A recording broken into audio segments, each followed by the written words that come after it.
مسئلہ فلسطین کا ہے، بڑی عجیب بات ہے۔ فلسطین آزاد ملک ہے، حقیقت یہ ہے۔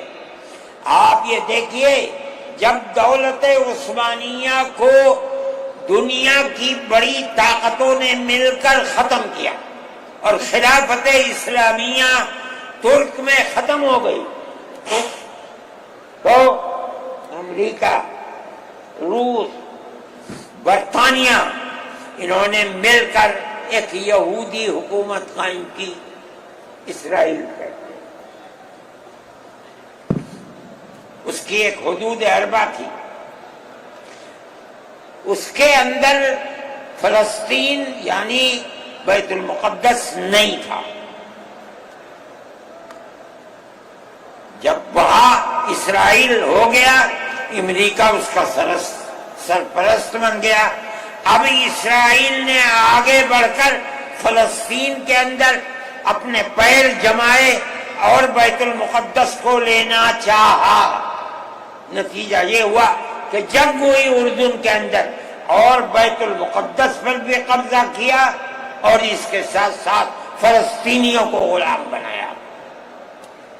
ابھی دل نہیں تھما، تھوڑے دنوں کے بعد پھر آگے بڑھا اور گولان کی وہ پہاڑیاں جو شام کے اندر تھی ان کے اوپر قبضہ کر لیا۔ جس دن پہلا حملہ بولا فلسطینیوں نے، ہمارے ملک کے پرائم منسٹر نے یہ کہا کہ یہ دہشت گرد ہیں۔ مجھے بڑا افسوس ہوا کہ یہ تاریخ ہی دنیا کی نہیں جانتے۔ ایسا لگتا ہے جیسے ہی انہوں نے دنیا کو دیکھا ہی نہیں۔ میں نے اعلان دیا، میں نے یہ کہا کہ جو یہ کہتے ہیں کہ یہ دہشت گرد ہیں، اگر یہ دہشت گرد ہیں اور غلامی کی زنجیروں کو توڑنا یہ دہشت گردی ہے، گاندھی جی بھی دہشت گرد تھے، نہرو بھی دہشت گرد تھے، ہمارے اکابر بھی دہشت گرد تھے۔ یہ ایسی بات ہے جس کی کوئی تعویل نہیں ہو سکتی۔ اللہ کا فضل ہے، اس کے بعد سے آج تک کبھی یہ نہیں کہا گیا کہ دہشت گرد ہے۔ لیکن مجھے افسوس ہے، میں نہیں مانتا ہوں اس بات کو، لیکن ہندوستان کی یہ غلط پالیسی اگر ہے۔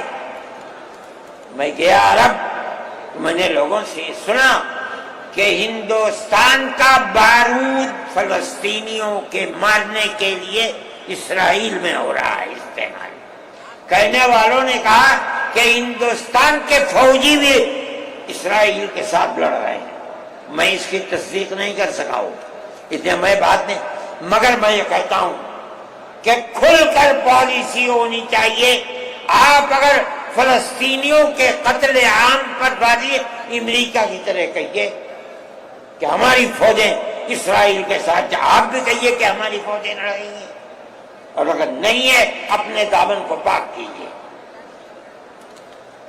میں یہ سمجھتا ہوں کہ اس طرح کا قتل عام کہ ساری دنیا ایک طرف کھڑی ہوئی ہے، لیکن یہودی طاقت کے ساتھ کیونکہ سر پر امریکہ ہے، تجویز آتی ہیں اسرائیل کے، نہیں، اسرائیل کے خلاف نمبر 2 پر ہے۔ سب سے پہلی تجویز امریکہ کے خلاف آنی چاہیے، اس لیے کہ جو بم برس رہے ہیں وہ امریکہ کے ہیں، جو فوج لڑ رہی ہے وہ امریکہ کی ہے۔ اسرائیل کے پاس کتنا ہے؟ جو طاقت ہے وہ بڑی طاقتوں کی دین ہے۔ اسی بنیاد کے اوپر ساری دنیا کے اندر احتجاج ہو رہا ہے، مگر وہ احتجاج قابل توجہ نہیں ہے۔ جمعیت علماء ان مسائل کو سمجھتی ہے۔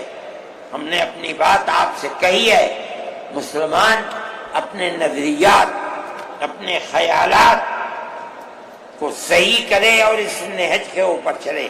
میں پھر کہتا ہوں، آپ ہندو مسلم اتحاد، آپ جس گاؤں میں ہیں وہاں اتحاد رکھیے، اپنے کھیت میں ہیں وہاں اتحاد رکھیے، بازار میں بیٹھے ہیں وہاں اتحاد رکھیے۔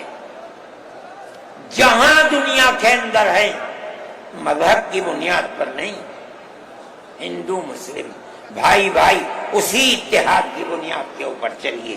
اگر آپ چلیں گے تو آپ اپنے ملک کے وفادار ہیں اور آپ صحیح راستے پر چلنے والے ہیں. اور اگر آپ وہ پالیسی خدا نخواستہ جو فرقہ پرست نظریے کی پالیسی ہے اگر آپ اسے اپنائیں گے ملک تباہ ہو جائے گا، برباد ہو جائے گا. میں انہی نظریات کے ساتھ آپ حضرات سے اجازت لیتا ہوں اور اپنے ان احباب کا شکریہ ادا کرتا ہوں